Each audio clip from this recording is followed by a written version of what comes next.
Sige, upo ka lang. Dito, ano nangyari sa'yo? Ano na? Pina-x-ray ko naman po yan. Wala naman pong sign ng school. Ngayon, ano po nararamdaman nyo? Wala, parang kasi lagi ko nga kagano'n. Pukot? Opo, sumasakit. Na-start Sumasakit siya? Okay. Dito? Opo. Hanggang saan? Hanggang dito. Okay, hanggang dito lang. Hindi umabot dito? Hindi naman. Okay, sige. Sa thoracic spine. Baka po kaya dahil sa panganganak. Hindi. Alam mo, ganito. Katulad niyan, nanganak kayo. Ang very common na nararamdaman ng panganganak dito sa lower part. Sa'yo hanggang dito lang eh. Oh. Opo. Hanggang dito lang eh. Wala ka sa lumbar. Ibig sabihin, good yung delivery mo. Meron kasi yung nanganak, namamanhid pa rin yung sciatic nerve nila. Sumasakit pa rin. Pero sa'yo, hindi. Eto. Malamang kakahiga mo lang yan. Yun lang yun. Pero normal lang yun kasi nga, syempre, kailangan nyo magpahinga. Pero mas madali yan kumpara sa mga lumbar part. Okay? Pero yung sa sinasabi mong sa ano, hindi na damage. Tandaan nyo, pagka sa panganganak, pag buka ng sipit-sipitan nyo, hindi nakakabalik yun. Pero kaya ko rin yun. Pero itong sa'yo, wala. Mas madali yan sa thoracic part. Madali yan. Cesarean po kasi. O, kaya hindi na damage yung ano mo. Okay, relax lang.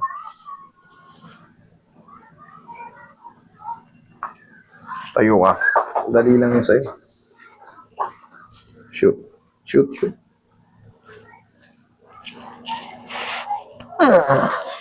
Okay, higa kang patagilid. Kailan ka na cesarean? October 4, 2023. Wala na. Kala ko. Ang inaanoan lang naman natin dyan, yung mga fresh na tahi. Siyempre, pag in-stretch natin, maaaring bumuka yun. Pero, nakaraang taon pa pala eh. Okay, relax lang. Grabe, ang dami. Kabilang side. So, ganito ka. Dok, para ano ba yan? Para sa buong spine yan. Yung ano ko rin ito. Naku, patak. Sarap. Sige. Dapat. Nagganon din kayo. Kahit na-traction ko pa nga kayo eh. Yun din yun, yung hatak. Yun din yun. Yun din yun. Inuna ko lang kanina yung paano sa inyo kanina kasi masakit talaga yung balikat nyo eh. Pinuna ko lang yung padapa. Hinatak ko nga rin yung leg nyo, di ba? O, yun din yun.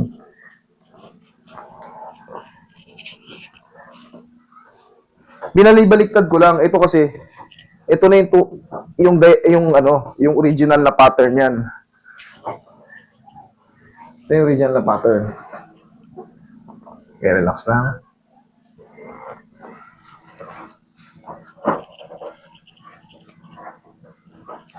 Okay, relax.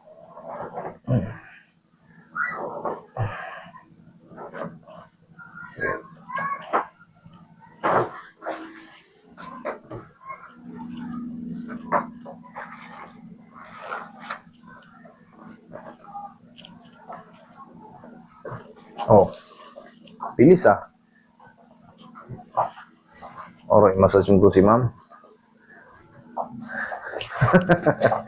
Bago ka.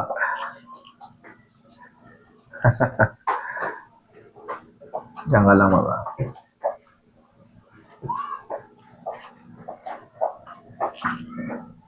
Relax lang, ha?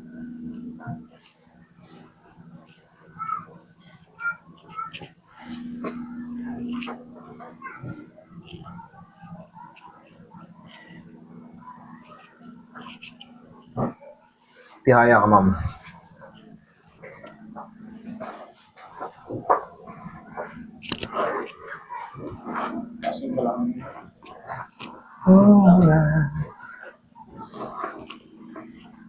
Sige, lagay sa tiyan yung kamay, lagay sa tiyan.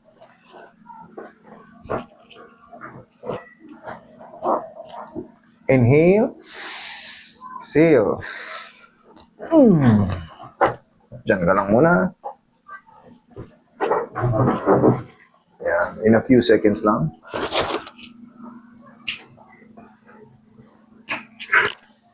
Sige, upo.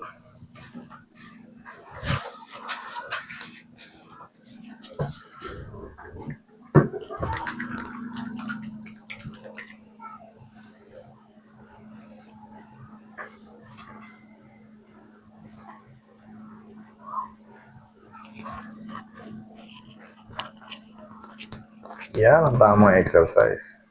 Tamad po yan sa bahay, sir. Hindi, ngayon, alam niya na yan. Na-adjust na yan. Tsaka, kita mo, mas nagagalaw mo. Kasi nasasaktan siya noon eh. Opo. Diba? Kanina, konting ganun ko na sa kanya, oh. Ah! Para pag-gawin ka ako, wala na kaya ano. Eh, susubukan mo.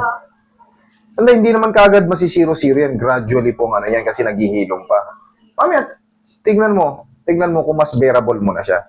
Unti-unti yan, ang nagiging resulta lang na muna yan, bearable mo na. Kung matulog ako, nakagilin ako. Eh kasi nga, konting ganun sa kamay mo, pag naititihaya, sobrang sakit ka agad. Pero, tignan mo, nalalakasan mo na ng ganun. Ay mo, Ay, ikot-ikot ako.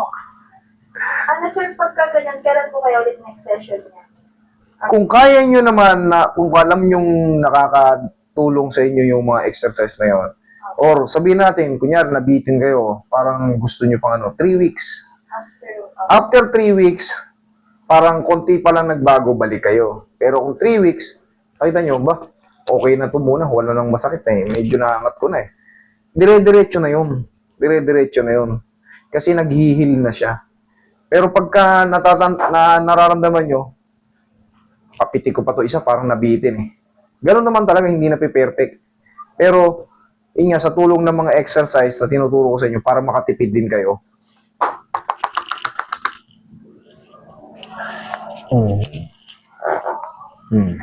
O, check mo ngayon. Ayos. Parang ang luwag ng... Sige, ingat kayo. Tumingin pa tayo. Dun